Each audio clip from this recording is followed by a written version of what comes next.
Welcome back to the Golden Duck podcast with me, Charlie. Today I just wanted to share with you a bit about my cricket story, my cricket experience, and where it all started, where it's been, where it is and where it's going. So for me, my earliest memories of cricket really were just playing around with my granddad in the back garden. You know, he bought a typical beach cricket kit, 3 little wooden stumps, a tennis ball and a bat that would probably snap if you used a hard ball on it. And I just remember him giving me some underarms in the back garden, and I just remember really enjoying it. Luckily for me, I played a mixture of rugby, football, cricket growing up, and one that I didn't think would have stuck as long as it did was cricket, as it has done up until today. And I played through school as a youngster. I started playing, typical club cricket for the local club, and then a little bit more serious with school when about age 12, 13, I didn't know what I was, didn't know if I was a batsman, bowler, and ended up opening the batting and the bowling. But I think, as with any perhaps all-rounder, you definitely shuffle between the two because of form or injuries or whatnot. One day I might be a batsman because I get a good score and bowl rubbish. The other day I might be a bowler because I bat well and bat rubbishly and bowl well. So, but for me, the thing that really sticks with cricket is the whole culture of it, and for me, being in England, it's always the best time of year to play. It's always the nicest weather. The culture of it is so lovely. It's always associated with, a good time, drinks, food, nice weather, good company, and a good level of sportsmanship and camaraderie and respect in the game. Something that I really like about cricket, of course, is the way that you treat the umpire, and that you're not. There's a respect there. There's also a respect for the other team. And the other players. And around this time as well, around 13 years old, I was lucky enough to be selected for my county to play cricket in England, Hertfordshire County. And for me, there was a lot of rigorous selection processes, trials, nets, long nights, long net sessions, kind of eagle-eyed coaches and selectors. And luckily through all of that, I managed to get picked for county, and that's something that I really wanted. But this is where a real shift in cricket came for me, when I was playing a decent standard of cricket and winning became paramount, as opposed to anything else, such as having fun or just enjoying it for the sake of enjoying the game.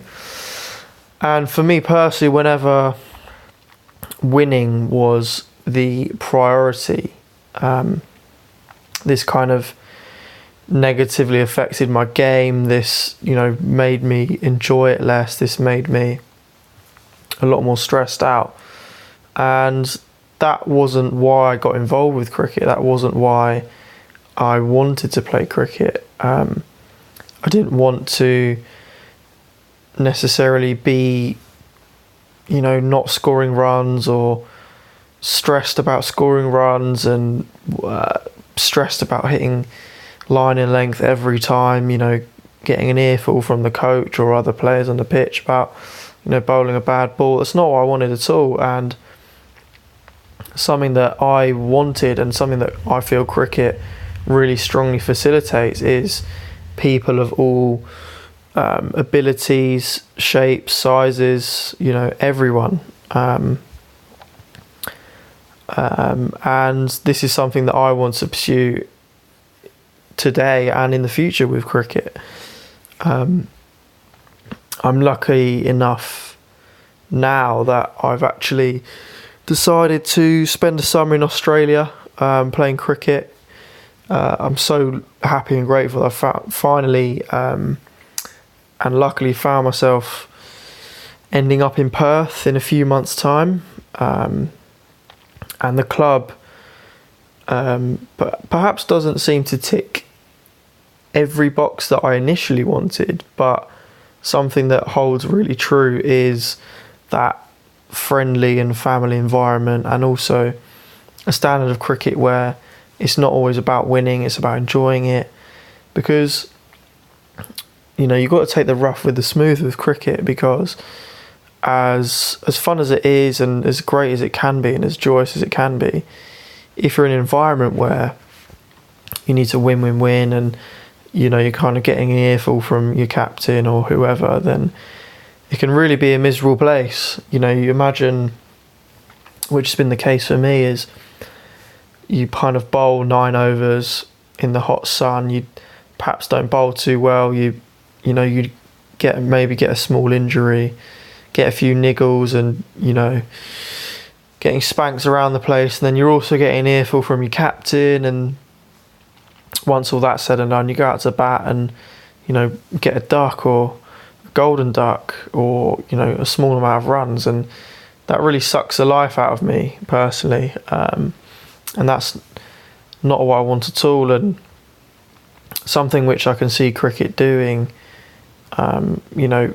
for me is just trying to get away from this mindset, because I'm always one to put pressure on myself. So not only have I got that from the captain and the expectations, or maybe other players or whoever, coaches or whatever they may be, but also myself, and that stress and kind of difficulty is never why I got involved with cricket. And the reasons I want to get involved with it, and something that I pray and hope and have confidence that will be the case in the future, is the fun and the social and the feeling part of a team, feeling included, the camaraderie, the social, the fun. That's why I want to play cricket, that's why I get involved, and for me it's the sport which best facilitates that. I've tried it with football, but it can be quite a miserable occasion. I've tried it with rugby, and you feel like you've been in a car crash every game, running into people twice my size.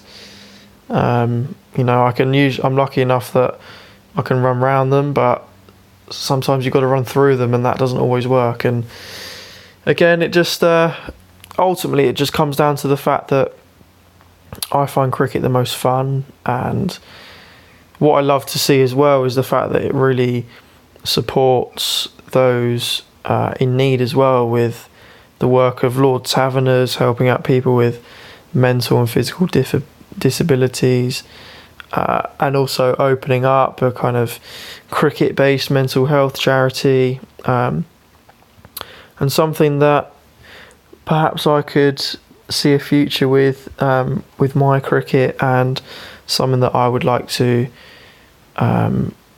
something that I'd like to do, something that perhaps, as much as I enjoy playing cricket, perhaps use it for good reasons and helping people with mental illness, and also mental disability.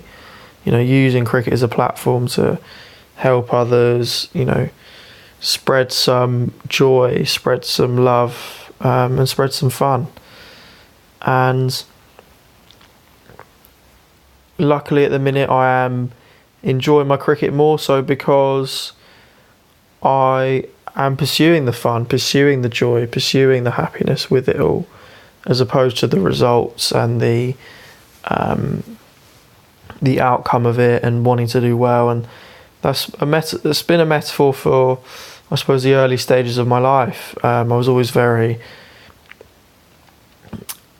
goal orientated, achievement orientated, and I never was able to enjoy the ride. I was always having to get to the next destination, get to the next achievement to for someone else and not for myself. But hey ho, off on a tangent. But